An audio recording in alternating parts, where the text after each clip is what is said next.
Alright, so if you like PC hardware, then you'll know that a graphics card is one of the most crucial parts of a PC. Now, I know that most, if not all, graphics cards right now are ridiculously overpriced, but I did want to make a video on the beast of a card, which is the NVIDIA GeForce GTX 1070. I'll say this from the start. Right now, this card is selling for about double the price it's supposed to sell for, so no, I don't recommend buying it at the moment. However, in a few months' time, or however long it takes for the market to go back to normal, you can use what I say here today as a sort of buyer's guide or whatever. But if you're just watching this for entertainment, let's head right in.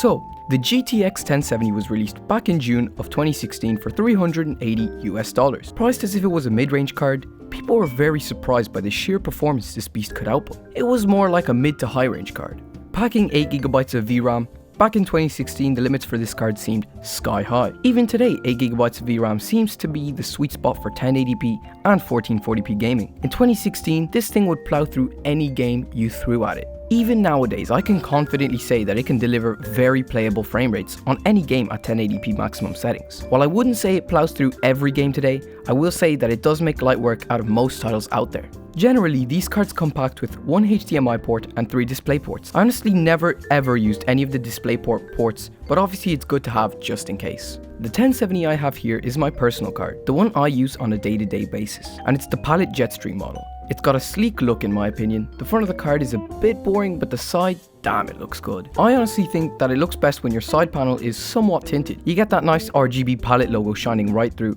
Obviously looks are subjective, but I honestly think that this one looks pretty good. Power wise, this thing uses an 8-pin PCIe connector, and its TDP is 150 watts. So I think anything 500 watts and above is enough to power this thing. Of course, try to make sure you're using a reliable enough power supply, because these cards aren't necessarily cheap, and I don't know about you, but personally, I don't really like my stuff getting obliterated in a ball of fire. So make sure you don't have a ticking time bomb powering your card or system for that matter. I personally do think 450 watts would be fine as long as the CPU you're using isn't hogging the majority of those 450 watts under load. So I recommend any CPU with a TDP below 100 watts in that case. Now let's move on to testing. I'm pairing this beast with an i7-3930K, an older chip but still very capable today, and 16GB of RAM in quad channel running at 2133 MHz. Alright, so the first game up is Red Dead Redemption 2. I ran it at the Ultra settings preset, and I've got to say that damn, this game looks good. I can't say I'm the biggest fan of the Red Dead franchise, they just aren't really my kind of games, but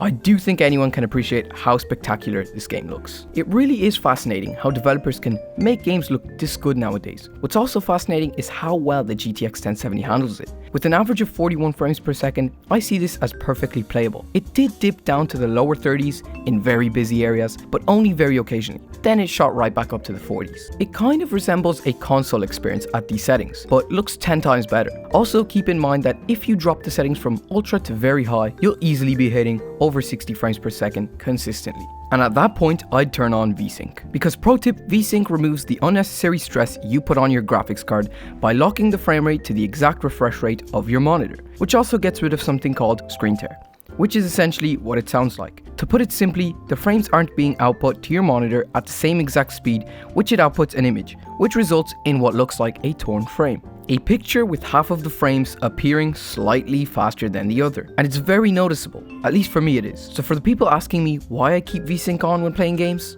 I'll say this: I'd much rather play a game with no screen tear at 60 frames per second than a game at 90 frames per second plagued with screen tear. It just takes away from the smoothness and sort of makes it all laggy in a way. Now, on to the next game.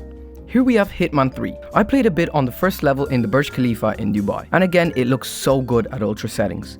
We got an average frame rate of 91 frames per second, which in my opinion is way beyond playable. I can't say that I saw the frame rate hit the high 70s every once in a while, but that's perfectly fine. This game does however have a bunch of different levels, which are essentially different open worlds, and they do vary quite a lot, so keep that in mind. I'll also say that it does seem to be a very well optimized game, and it seems to know how to efficiently maximize the use of all components in the PC. The next game up is my kind of game, and that is Formula 1 2020. I used a controller, so please do excuse my world-class driving skills. I raced on the Bahrain International Circuit in the Merc, and I can say that even on controller, I didn't run wide at turn 4 30 times or however many times Hamilton did on Sunday. While MSI Afterburner just decided not to work with this title, I can however say that at ultra settings, we were seeing above 60 frames per second the whole time. No stutters or dips were felt throughout the race, so overall I'm very happy with how it performed here, and I'm sure most people would be too. The last game we have here to test is a very simple game on the outside, but on the inside, it has some of the most extreme crash and maybe even driving physics out there, and that game is BeamNG Drive. While it doesn't necessarily look too hot, it is a very fun game. While trying my best in the Evo at ultra settings, we got an average of 98 frames per second. I didn't see it dip below 60 frames per second at any time, but there are plenty of maps on this game, and they do vary quite wildly.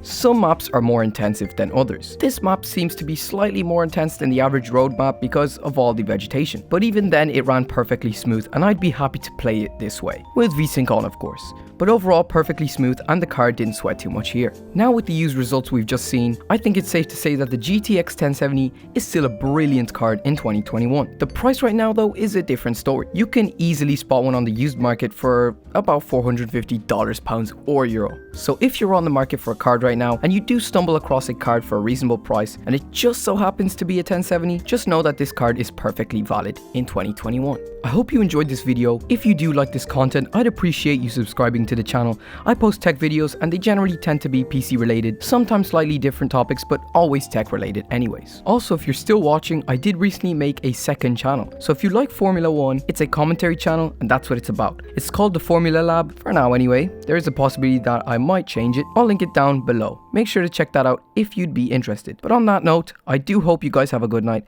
and I hope to see you guys next time.